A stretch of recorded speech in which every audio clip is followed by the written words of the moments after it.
Tiffin মানে ওর খাবারটা কেড়ে খেয়ে নেবো, তারটা খেয়ে নেবো, আমারটা কেউ খেয়ে নেবে।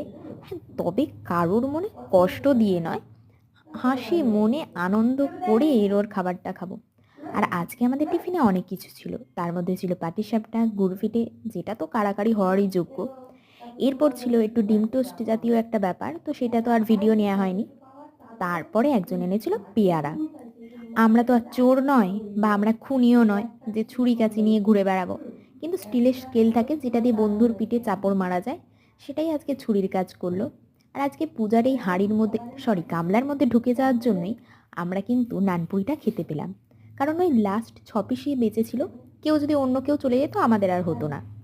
আর পূজা কি আগে থেকে নিয়েছে বলেই আমাদের খাওয়াটা হতো। থ্যাংক ইউ পূজা এটা নেওয়ার জন্য। আর তারপরে ক্লাস শেষ করে ইউনিভার্সিটির বাইরে যখন বের হলাম, দেখলাম বিশাল বড় করে প্যান্ডেল হয়েছে, তবে এটা বসার জন্য। আর এটা হচ্ছে যে ঠাকুরের প্যান্ডেল, পৌষকালী পুজো হচ্ছে। তোমাদের ওখানেও কি এখন পৌষকালী পুজো হচ্ছে? আমাকে কমেন্ট করো তো। আর ভিডিওটা কেমন লাগলো অবশ্যই জানিও। ভালো লাগলে লাইক করে চ্যানেলটাকে সাবস্ক্রাইব করে আমার পাশে থেকো।